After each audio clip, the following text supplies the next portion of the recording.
નમસ્કાર વિદ્યાર્થી મિત્રો, વેબ સંકુલના ઓનલાઈન પ્લેટફોર્મ પર તમારું બધાનું હાર્દિક સ્વાગત છે. તો વિદ્યાર્થી મિત્રો, આજે 16 માર્ચથી જે એનટીપીસી ગ્રેજ્યુએટ લેવલની એક્ઝામ સ્ટાર્ટ થઈ, તો આજે એનું જે અલગ અલગ શિફ્ટમાં પેપર આવ્યું છે એનું આજે એનાલિસિસ આપણે જોઈશું કે મેથ્સમાંથી કયા ચેપ્ટરમાંથી કેટલું પૂછાયું, રિઝનિંગમાં કેટલું પૂછાયું અને જીકે જીએસમાં કેવું પૂછાયું છે. આ બધી વસ્તુ વિશે આજે આપણે ડિટેલમાં ચર્ચા કરીશું આજના સેશનની અંદર. તો છેલ્લે સુધી બનેલા રહેજો. અને જે નેક્સ્ટ શિફ્ટો છે, જે 17 તારીખે 18 તારીખે જેની એક્ઝામો છે, તો એ લોકોના એ વિદ્યાર્થીઓ માટે આ ઘણું ઉપયોગી સાબિત થશે. ઓકે, સ્ટાર્ટ કરીએ છીએ. સૌથી પહેલા રિઝનિંગ. તો રિઝનિંગમાં જનરલી વિદ્યાર્થીને કોલ કરીને આપણે જાણ્યું છે, તો રિઝનિંગમાં આટલા જે ચેપ્ટરો છે એમાંથી સૌથી વધારે પૂછાયું છે. તો તમે જોઈ શકો છો, કોડિંગ ડીકોડિંગ એટલે કે સંકેતો અને ઉકેલો 3 થી 4 પ્રશ્નો. એટલે કંઈક નવું નથી પૂછાયું. જે ગયા વર્ષનું જે પેપર હતું ને એ જ પેટર્નને એને ફોલો કરી છે. કોડિંગ ડીકોડિંગમાં 3 થી 4 પ્રશ્નો સીધા આવ્યા છે. સમ સંબંધની વાત કરું એટલે કે એનાલોજી, ઇંગ્લિશમાં શું કહેવાશે? એનાલોજી. તો એના 5 થી 6 પ્રશ્નો. વિદ્યાર્થીઓને ક્લાસની અંદર બેચની અંદર હમણાં જ કોડિંગ ડીકોડિંગ અને એનાલોજી અને ક્લાસિફિકેશન કરાયું, તો એ વિદ્યાર્થીને તો 5 થી 6 પ્રશ્નો પૂછાઈ ગયા છે. કેટલું સરળ છે. ત્યાર પછી વર્ગીકરણ 4 થી 5 પ્રશ્નો. ત્યાર પછી પઝલના 4 થી 5 પ્રશ્નો પૂછાયા છે. કોઈકમાં બોક્સ પઝલ છે. પઝલમાં બે રીતના આવશે, એક તો બેઠક વ્યવસ્થા પણ કહી શકાય અને સાથે સાથે બોક્સ વાળી પઝલ, ત્યાર પછી ફ્લોર વાળી પઝલ, ત્યાર પછી ડે વાળી પઝલ એટલે કે દિવસ આધારિત પઝલ. તો બોક્સ પઝલ છે, બેઠક વ્યવસ્થા છે, ફ્લોર પઝલ છે, એમાંથી 4 થી 5 પ્રશ્નો આવ્યા છે. સરળ હતું. ત્યાર પછી શ્રેણી. તો શ્રેણીમાં ઘણી બધી આવે, અલગ અલગ પ્રકારની શ્રેણી આવે. તમે જોશો તો એક તો આલ્ફા શ્રેણી આવે, બરાબર છે. ત્યાર પછી નંબર શ્રેણી આવે, ત્યાર પછી પેર ફોર્મેશન આવે. તો એમાંથી પણ 4 થી 5 પ્રશ્નો આવ્યા છે. એટલે કમ્પ્લીટલી પ્રીવિયસ યરના પેપરની જો તમે વ્યવસ્થિત પ્રેક્ટિસ કરીને ગયા હોવ ને પ્રોપર, તો મને નથી લાગતું કે આની અંદર 30માંથી તમારા 25 થી નીચે માર્ક્સ આવે. પ્રીવિયસ યરના તમામ પેપરોનું વ્યવસ્થિત પ્રેક્ટિસ કરીને તમે જાઓ ને તો 30માંથી 25 માર્ક્સ તો આરામથી તમે સ્કોર કરી શકશો. એ ટાઈપનું પેપરનું લેવલ આજનું હતું. પેપરનું level overall easy to moderate હતું. એટલું બધું ટફ લેવલનું પેપર બિલકુલ નહીં હતું. દિશા અંતરમાંથી 1 થી 2 પ્રશ્નો જોવા મળ્યા છે. કોઈકમાં કોઈ શિફ્ટમાં લોહીના સંબંધો છે, સિલોક્સ છે, બરાબર છે. એક આ સિલોક્સ પૂછાયું છે, ખાસ એકાદ પ્રશ્ન પૂછાય. અને કદાચ એકાદ વિદ્યાર્થી કીધું કે ક્રમ ગોઠવણીનો પણ એકાદ પ્રશ્ન કદાચ કોઈકમાં આવ્યો છે. એનો મતલબ તમે જોશો ને તો આ બધા ટોપિકો તો બિલકુલ નથી પૂછાયા. જો તમને સમજાવ કે કયા કયા ટોપિકો એક્ઝામમાં બિલકુલ પણ જોવા નથી મળ્યા, એ આ ટોપિકો છે. જેમ કે તમે જોઈ શકો છો કે મતલબ વિધાન અને ધારણા, બરાબર છે. વિધાન અને ધારણા એટલે કે સ્ટેટમેન્ટ અઝમ્પશન નથી પૂછાયું, બરાબર છે. વિધાન અને કાર્ય એ પણ નથી પૂછાયું. વિધાન અને દલીલો, બરાબર છે. જે વિદ્યાર્થીને ટફ લાગે છે એમાંથી પ્રશ્ન નથી આવ્યો, એક પ્રશ્ન નથી આવ્યો. પછી તમે જોશો તો કેલેન્ડર, એક પ્રશ્ન નથી દેખાયો અત્યાર સુધી. પછી ઘડિયાળ, તો ઘડિયાળમાંથી એ પ્રશ્ન નથી આવ્યો. પાસો, આ ચેપ્ટરમાંથી એ પ્રશ્ન નથી આવ્યો. આવા એક ચેપ્ટરમાંથી પ્રશ્નો આવ્યા નથી. ફક્ત ને ફક્ત પાછલા વર્ષમાં જે પૂછાયા છે એને જ રિપીટ કરેલું છે. તો મેં તમને લગભગ આપણા જે આ ચેનલ પર આ યુટ્યુબ ચેનલ પર આપણે જે સેમ્પલ પેપર કરાવ્યા હતા, પ્રીવિયસ યરના પેપરો જે કરાવ્યા હતા, એની અંદર કમ્પ્લીટલી કીધેલું પણ વિદ્યાર્થીઓને એક સ્ટ્રેટેજી આપી હતી કે જેટલું કરાયું છે એને જો વ્યવસ્થિત રીતે તમે કરી જશો ને, પ્રોપર વ્યવસ્થિત પ્રેક્ટિસ કરી જશો ને, તો રિઝનિંગમાં 30માંથી સમજો 25 પ્લસનો સ્કોર પાકો છે. એટલે જે વિદ્યાર્થીએ છેલ્લા 1 મહિનાએ પણ પ્રોપર તૈયારી કરી હશે ને, એને આ 25 માર્ક્સ આરામથી મળી જશે. અને બેચના વિદ્યાર્થીઓનો સિલેબસ બાકી હતો, કારણ કે 4 મહિનાની અંદર એક્ઝામ આવી ગઈ હતી. બેચ સ્ટાર્ટ કરી એના 4 મહિનામાં વેકેન્સી આવી, એના 4 મહિનાની અંદર તો એક્ઝામ આવી ગઈ છે. તો મેથ્સ, રિઝનિંગ, જીકે, જીએસનો બધાનો સિલેબસ એક સાથે ના પૂરો થાય, પણ એક્ઝામનું નોટિફિકેશન તો એટલીસ્ટ 1 મહિના અગાઉ આપી દીધું કે ભાઈ આ તારીખે એક્ઝામ છે. એટલે તમે 16 માર્ચે એક્ઝામ છે તો 15 ફેબ્રુઆરી નોટિફિકેશન આવી ગયું હતું કે 16 માર્ચે એક્ઝામ આવવાની છે. તો આ 1 મહિનામાં મેં વિદ્યાર્થીઓને બહુ સારી રીતે ગાઈડ કર્યું છે, લોકોને બહુ સારી રીતે ગાઈડ કર્યું છે કે આ 1 મહિનાના સમયગાળા દરમિયાન તમારે શું કરવું જોઈએ. તો જેટલું ચાલ્યું છે એ કરવું જોઈએ. સાથે સાથે પ્રીવિયસ યરના પ્રશ્નોની લગાતાર પ્રેક્ટિસ કરવી જોઈએ. બસ જો આટલું કરો ને તો 25+ નો સ્કોર તમારો 100% છે. 5x માર્ક એટલા માટે રવા દઉં છું, કદાચ ભૂલ મતલબ જલ્દીથી કરવામાં કદાચ કોઈ ક્વેશ્ચનમાં ભૂલ થઈ જાય કે કદાચ આમાંથી એકાદ બે પ્રશ્ન કદાચ હવે આવનારી શિફ્ટમાં પણ કદાચ આવે તો એ ના આપણે સોલ્વ કરી શકીએ. તો એટલીસ્ટ 25 માર્ક્સ તો આવે જ આવે. આ કમ્પ્લીટલી બધી જ વસ્તુઓ પહેલેથી કરાવેલી છે. રેડી? ચાલો આગળ વધીએ. તો હવે થોડું ગણિતનું એનાલિસિસ જોઈએ. તો વિદ્યાર્થીઓને ગણિતમાં ઘણી તકલીફ પડતી હોય છે. ગણિતમાં જનરલી કેવું હોય કે અલગ અલગ ભાગમાં ગણિત છે. જો થોડુંક સમજાવો એમાં પણ, એટલે તમને પ્રોપર ક્લિયર ખબર પડે અને કયા પોર્શન માટે કેટલું પૂછાયું એનો પણ તમને આઈડિયા આવે. જેમ કે મેથ્સની વાત કરીએ આપણે, તો મેથ્સની અંદર 3 ભાગમાં ગણિતને વેચી દો. પહેલા આવશે આપણે નંબર સિસ્ટમ, એમ સમજીને ચાલો. નંબર સિસ્ટમ એમાં ઘણા બધા ટોપિકો અલગ અલગ છે. જેમ કે સાદુરૂપ આપો છે, બરાબર છે, સાદુરૂપ આપો છે. ત્યાર પછી અપૂર્ણાંકો છે. ત્યાર પછી તમે જોશો આગળ લસા ગુસા છે. આ બધું એકમાં હું લઈ લઉં છું. લસા ગુસા છે. પછી સાદુરૂપમાં ઘણું બધું આવી જાય. અપૂર્ણાંક, પૂર્ણાંક, વર્ગ, વર્ગમૂળ, ઘન, ઘનમૂળ, ઘાત, ઘાતાંક બધું આવી જાય. તો આના પ્રશ્ન તમારા 4 થી 5 પ્રશ્નો એક્ઝામમાં આમાંથી આવ્યા છે. બરાબર છે. સાદુરૂપના છે, અપૂર્ણાંક છે, લસા ગુસા છે, સમજાય? સંખ્યા પદ્ધતિ છે આખું, બરાબર છે. એમાં બધું જ આવી જાય. સંખ્યા પદ્ધતિ અંદર બધું જ આવી જાય. એટલે એવું નહીં કહેતા કે સંખ્યા પદ્ધતિના સાહેબ 4 થી 5 પ્રશ્ન આવ્યા, સાદુરૂપના નથી આવ્યા, એવું નહીં. સંખ્યા પદ્ધતિ મતલબ આ બધું જ આવી ગયું, બરાબર છે. અંદર લસા ગુસા અપૂર્ણાંક સાદુરૂપ બધું આવી ગયું. તેમાંથી 4 થી 5 પ્રશ્નો આવ્યા છે. ત્યાર પછી વાત કરીએ અરિથમેટિક મેથ્સ, ગણિત. આ જે ગણિત છે જેની અંદર કયું ચેપ્ટર આવે તો ગુણોત્તર પ્રમાણ, ત્યાર પછી ટકાવારી, ત્યાર પછી નફો અને ખોટ,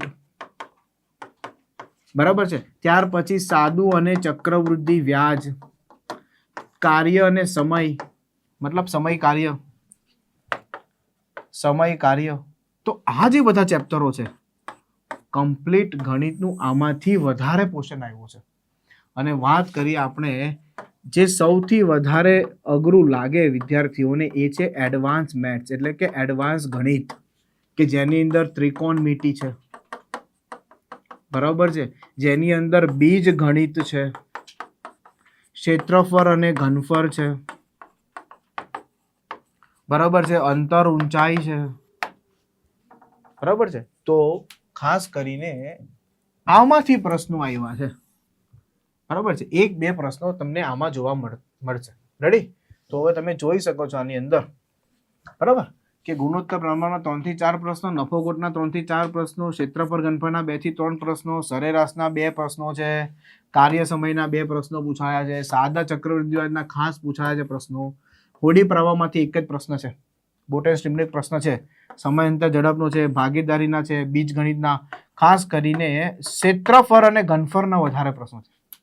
ક્ષેત્રફળ ઘનફળ 1-2 પ્રશ્નો ક્ષેત્રફળ ઘનફળના આની અંદર છે. જો કે મેં અહીંયા લખ્યું જ છે ક્ષેત્રફળ ઘનફળના, બરાબર. તો 1-2 પ્રશ્નો આની અંદરથી પણ તમને પૂછાય છે. એટલે એડવાન્સ ગણિતનું કદાચ તમે ના કર્યું હોય ને તો એ ચિંતા કરવાની જરૂર નથી, કારણ એકાદ પ્રશ્ન કદાચ પૂછાય, બરાબર છે, પૂછાયો હોય તો કદાચ હવે નેક્સ્ટ શિફ્ટમાં પણ 1-2 કદાચ પૂછી શકાય.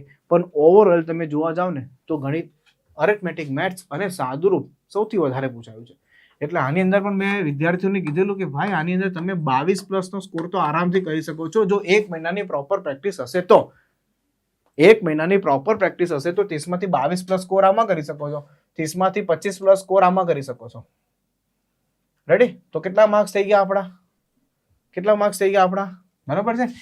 સમજાય છે શું કહેવા માંગુ છું? એનો મતલબ 60માંથી તમે 45 થી 47 નો સ્કોર આમાં આરામથી કરી શકો છો, એકદમ આરામથી, પ્રોપર, વ્યવસ્થિત. 60માંથી 45 નો સ્કોર આમાં તમે કરી શકો છો. એ ટાઈપનું પેપરનું લેવલ હતું. રેડી? હવે થોડું આગળ વધીએ અને સૌથી મહત્વનો ટોપિક જીકે જીએસ નો. આ વખતે જીકે જીએસ માં થોડું રહ્યું છે ચેન્જ. કેમ? કારણ કે અત્યાર સુધી કેવું છે ભાઈ, જનરલી કરંટના વધારે પ્રેક્ટિસ કરી દે ભાઈ, કરંટ અફેર્સ થોડું વધારે વાંચીને જઈએ, જીકે જીએમાં ઘણું વાંચવું પડે એટલા માટે. તો આ વખતે છે ને કરંટનો પોર્શન થોડો ઓછો પૂછાયો છે. તમે જોશો ને 9 થી 10 પ્રશ્નો કરંટના આવ્યા છે, વધારે નહીં. 10 થી અંદર જ રહ્યા છે. 10 તો મેં મેક્સિમમ કીધા હશે, બટ 8-9 પ્રશ્નો જ કરંટના રહ્યા છે.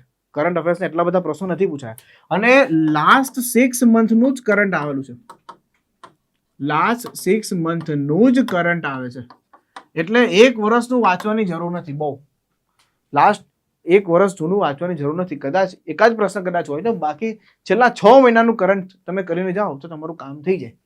હા, બંધારણમાંથી પ્રશ્ન પૂછાયા 5 થી 6, ઇતિહાસમાંથી પૂછાયા 3 થી 4, કોમ્પ્યુટર પૂછાયા 1 થી 2, વિજ્ઞાનને 2 થી 3 પૂછાયા, ભૂગોળ 2 થી 3 છે, સ્ટેટિક જીકે એ 7 થી 8 પ્રશ્નો પૂછાયા છે. તો આ બધી વસ્તુમાં તમારે ખાસ ધ્યાન રાખવાનું છે કે કેટલું સ્ટેટિક જીકેમાં તૈયાર કરી જાઓ. આજના પેપરનું એનાલિસિસમાંથી આઈડિયા આવી જાય કે કરંટ અફેર છેલ્લો 6 મહિનાનું કરીને જવું, બહુ એકદમ 1 વર્ષ જૂનું કરીને જવાની જરૂર નથી.